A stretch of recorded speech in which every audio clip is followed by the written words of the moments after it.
This chapter is called Lessons Are Child-Specific, but the Fundamental Things in Class Are Not. Although I'm pretty confident about this argument, I feel somehow it is probably going to be pretty controversial. It kind of goes against much of the core of AMI training and Montessori theory. But I'll try to make the point as clear as possible because it doesn't really step on Montessori's toes as much as it might seem as I see it. Here is a hierarchical pyramid I made to illustrate the needs of the classroom. It is designed to show the relative importance of each need to the function of the class. Most important, though, is that everything below the dotted line, I plan to argue, can be considered all-inclusive. That is to say that a guide does not need to know the unique needs and interests of the children in the class in order to fulfill them. That's a big statement, so let's get started on my argument for it. The bottom of the pyramid, the prepared environment. So why is the prepared environment the most important? I would think that this is something Montessori would agree with. She says it almost directly in this quote. The teacher's first duty is therefore to watch over the environment, and this takes precedence over all the rest. Its influence is indirect, but unless it be well done, there will be no effective and permanent results of any kind, physical, intellectual, or spiritual. The child must interact with the materials in a prepared environment in order to do purposeful, constructive self-education. He simply can't do this in a typical environment like his home, where everything is hidden in cupboards, adult size, and with only toys for him to use. So, what makes preparing an environment all-inclusive and not specific? The AMI album tells us what to put on our shelves and pretty much everything else about setting up the environment. Sure, there are cultural differences in practical life and language areas, but for the most part, they are the same. I know from traveling the world. Also, I will attach a document, which is a chapter that covers all different aspects of the prepared environment that are important to make a class function properly, and all of them are non-specific to one's classroom. It is pretty simple. The child needs a prepared environment to give him what he needs to work and learn, and without it, he could not do it. Okay, now for the big one that I feel will be quite controversial. Tier 2, core grace and courtesy lessons.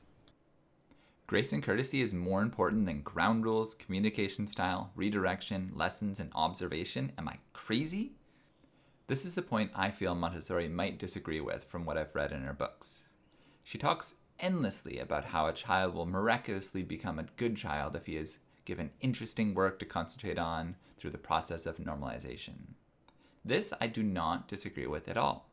However, I spent 4 years devoted to putting as much work in front of the children in their hands as possible, and my class was hardly anything miraculous. That might seem like an excuse, but I've also observed a few dozen other classes where it was very clear the guides were doing the exact same thing, and it just isn't working as Montessori says. So what? My class and some others are just not good enough to properly apply the Montessori method? That's not an argument, I hear you say. Well, then I saw the great classes and how in many of them, concentration wasn't really all that common. It did happen, but what was much more interesting is what the children were doing when they were not concentrating. They were quiet, kind, patient, peaceful, collaborative, and just generally graceful and courteous to each other. These children were almost like a different species from typical 3 to 6 years old, and it was not just when they were working. This was something that I've seen in over 20 classes already, and I've talked to the guides about how they prioritize grace and courtesy early in the year, so I'm quite confident about this. Now, you may have noticed I've only been talking about grace and courtesy lessons generally, while the pyramid says core grace and courtesy lessons. This is where I feel my argument is the most controversial, because I believe we can generalize grace and courtesy lessons.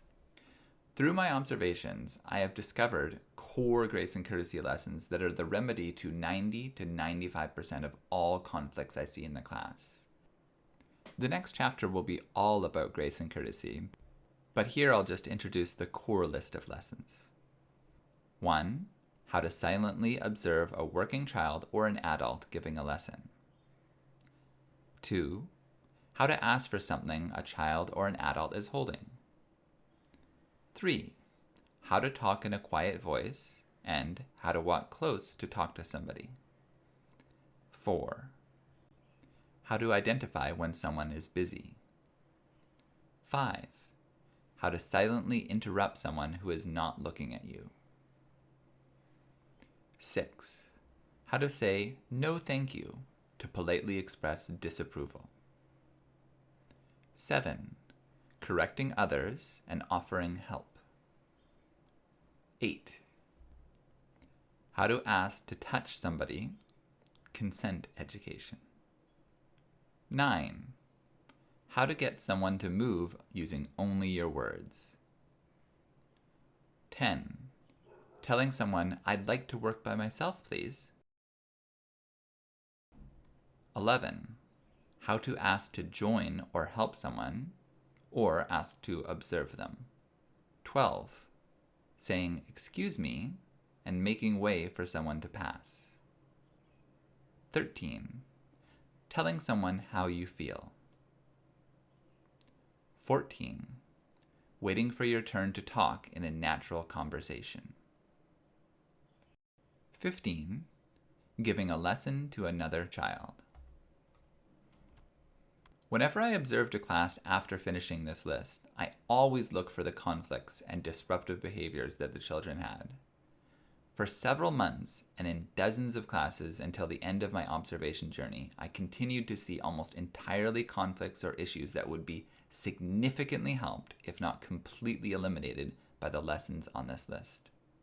Of course, there are many, many more grace and courtesy lessons that should be given based on observations, but those would actually fit into the top part of the pyramid with observations and lessons, because they are specific to your class.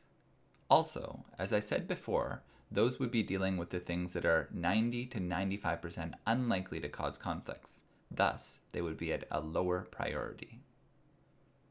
Hopefully that was clear enough. On to ground rules. First, let's hear what they are. There are 3 unbreakable rules that are the most important in the class. You may not harm yourself. You may not harm others. You may not harm the environment or anything within it. These are things that children entering the class for the first time rarely learn in their home life.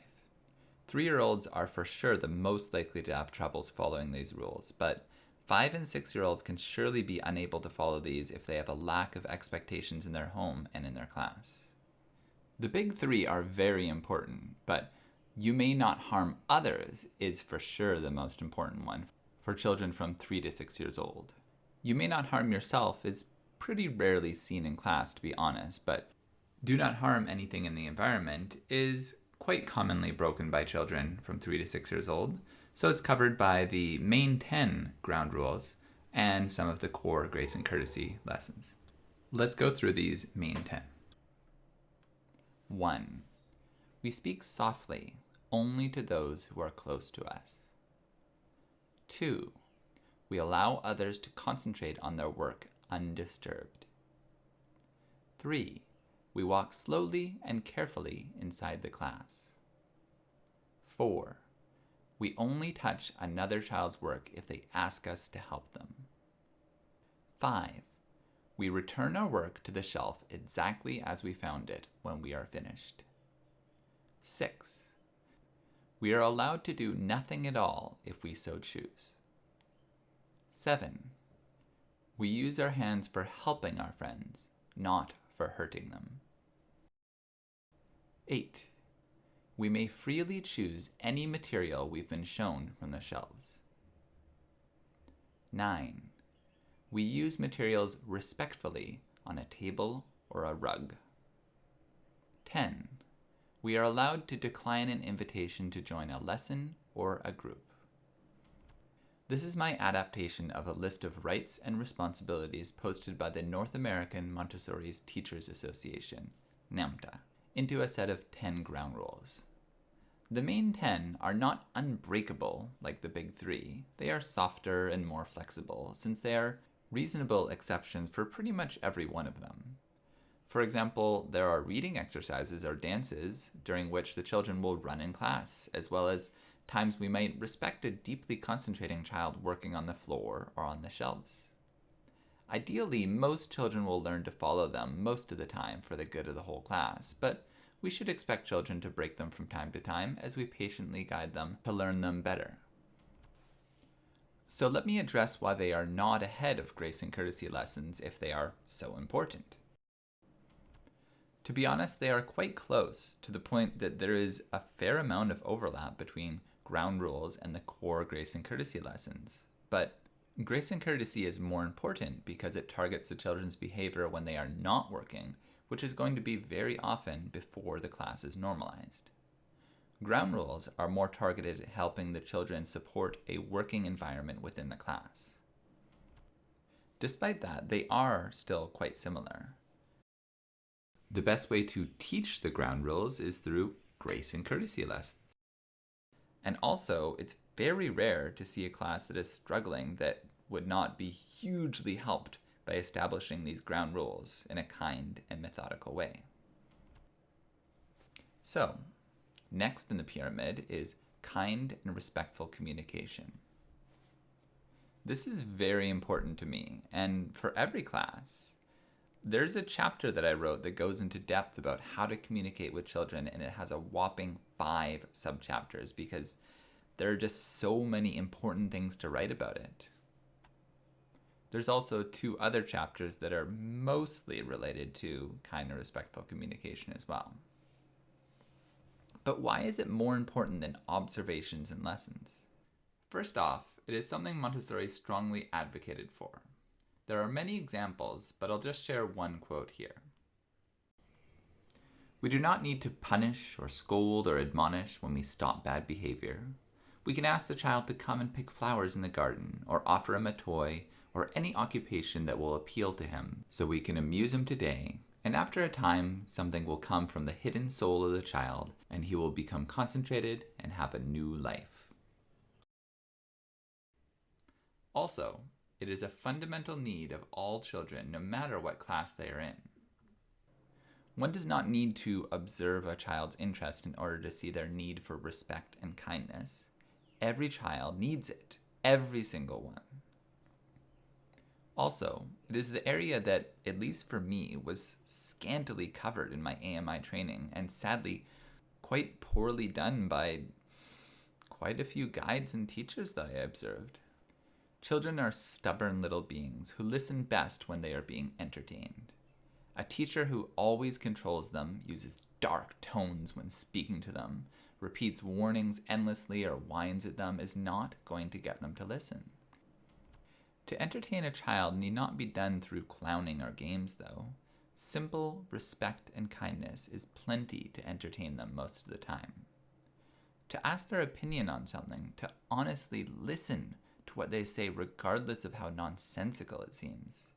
To really empathize with their feelings no matter how silly it is that what happened upset them. These things are simply invaluable for your class and truly lacking in most of the poor classes I've seen. And hearing this out loud rather than writing it in the book, I do need to clarify that I'm not judging anybody for communicating in a non-kind way to children. It's really just a lack of knowledge of what the better way is to do it. And I know that I'm guilty of talking unkindly to children at times when I didn't know what to do better. However, establishing ground rules, grace and courtesy, and the prepared environment can really help avoid those situations where you need to be ultra firm to children and you don't know what else to do, rather than yell. So with that out of the way, right next on the pyramid, above kind and respectful communication is something that was not included in my first draft of it. Until I saw a class that had solid foundations in every other area, including communications, but fell very short due to a lack of careful and mindful redirection. So why is this so incredibly important that I had to redraw the entire pyramid to fit it in? You can be as wonderfully nice and kind to children in a gloriously prepared environment, but if you're always correcting the children before they have a chance to try, micromanaging how everything is done, helping them unnecessarily, stopping them from doing innocent childish things, and interrupting them when they are concentrating, then your class will fall way short of where it could be. It doesn't matter how kindly you do these things, the acts themselves are just bad for classes. I write about all the specifics of these in 4 of the chapters in this book, which shows how important it actually is. I'll attach them in the description. Many of them may not make the best videos, and I have several that I have planned to make before that. So maybe I'll get around to them eventually, but you can just look in the description for now. But anyway, these redirection skills, just like the previous 4 tiers in the pyramid, are not specific to any class, and they are needed by every class equally. Also, I know I've only been basing my argument off of my observations and opinions, but they are very important to a class according to Montessori as well. It is only through his own efforts and his experiences in the environment that an individual can develop. We prepare an environment suited to the child and then left him free to choose his own activities. It is not possible to help the child through explanations by giving him lessons that teach him, for example, that the world is round. We must give the child an environment through which his instinctively seeking and constructing mind can be helped in its work. The child's interest is not only focused on the operation itself, but more often it is based on his wish to overcome the difficulty. If the teacher wants to overcome it instead of me, let her. I am no longer interested. That is his attitude. If the child is trying to lift something very heavy and the teacher tries to help him, it often happens that he leaves the object in her hands and runs away. Praise, help, or even a look may be enough to interrupt him or destroy the activity. It seems a strange thing to say, but this can happen even if the child merely becomes aware of being watched. After all, we too sometimes feel unable to go on working if someone comes to see what we are doing. The great principle, which brings success to the teacher, is this: as soon as concentration has begun, act as if the child does not exist. To redirect a child without carefully thinking about how it will affect his concentration, independence, and learning will always be a grave error. Finally, that takes us to the first of my non-all-inclusive needs, observation. This is a big, probably controversial argument like grace and courtesy, but hear me out. Observation is one of the greatest tools in the arsenal of the Montessori guide, and a guide who does not utilize observation in class is simply not properly applying the authentic Montessori method. With that being said, even with perfect observation and knowledge of every child's interests in the absence of grace and courtesy skills and ground rules, the children who are working will eventually stop working. When that happens, then they will do what is natural for a young child and talk loudly with their friends and interrupt what they are doing. They will call the teacher from across the room. They will join a large group of friends in doing a task, being playful and messy, then leave it for an adult to clean up. They will run around, and when something doesn't go their way, they'll use their hands and snatch and possibly hit their friends to get what they want. Sure, when they are working individually, then it will be peaceful, but once a single child is disengaged, then they will begin to distract their friends, and the distraction and noise will cascade around the room until no one is working and chaos ensues. Sure, this is a severely black and white example. No class has perfect observation skills and 0 ground rules. But the reality is that most classes I've observed, about 50% of the children are engaged at any time, and 25 to 30% of the children might be actually concentrating. There is far more disengagement in a class than engagement, so we must consider that as our priority. Of course, we will need to observe and give lessons, but to do so in a class where the children are being disruptive or even unkind to one another is giving them time and space to practice those deviated skills to mastery. This might beg the question, what will the children do? How will they do any work if we have not given them enough lessons? Well, of course we rely on the prepared environment to do the heavy lifting. Also the fact that we have 1/2 to 2/3 of our class who are experienced enough to model and even teach the young ones how to use the simple materials, and who hopefully already know those grace and courtesy skills and ground rules anyway. Does a child who just watched her older friend do a pouring exercise really need a perfect adult's presentation, or can she just give it a go and let the materials teach her? Secondly, the grace and courtesy lessons themselves are not only incredibly entertaining in and of themselves, but the children love to practice the skills shown after the lessons, even for days afterwards sometimes. The beginning of the year will, of course, be overwhelmingly heavy in ground rules and grace and courtesy lessons in small groups, and sometimes large ones. But with time, the children will absorb the lessons and ingrain the behaviors, so the class can become more suitable for observation and individual lessons. I know incredibly well how it can feel like you just need to present and present and present in a class, and some days it feels like the children have enough to be engaged and peaceful. Then the next day comes and you can feel them yearning for something new, and you present more and more. What I've observed is that this playful energy that seems to cry out for endless entertainment and engagement is not really present in really great classes. The children have been practicing these graceful and courteous skills so long that they are second nature and simply how they are in class. The class is peaceful, fun, and collaborative all at once. It has become the perfect environment for them to work and for the guide to observe and present lessons. It is pretty much nothing like the situation I just described. What I'm trying to say is the only way to truly utilize the immense power of observation is to first prioritize cultivating a class that is suitable to observe in without allowing the children to practice their bad habits. So that brings us to the last one, lessons. I hope anyone familiar with the Montessori method should know that a lesson that is based on an observation of a child's interest will be much more likely to result in quality work and hopefully concentration compared to one that was not. This is positively impossible to do 100% of the time. But because of its importance, it logically puts observation before lessons in the hierarchy. If you were to give lessons, and then observe, that would just be illogical. So that's it. Maybe I've made a persuasive argument, or maybe I sound crazy.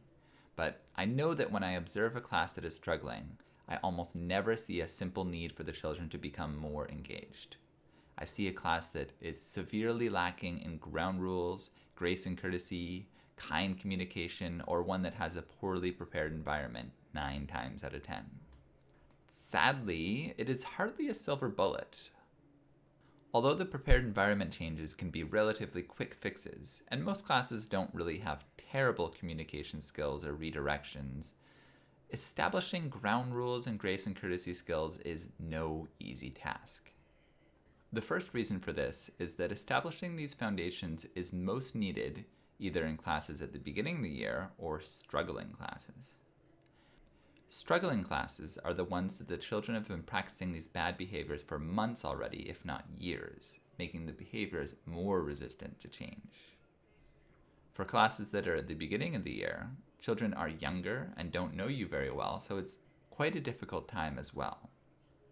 To try to balance these foundational lessons on top of the difficulty of just generally managing a new or struggling class is naturally going to be an overwhelming task.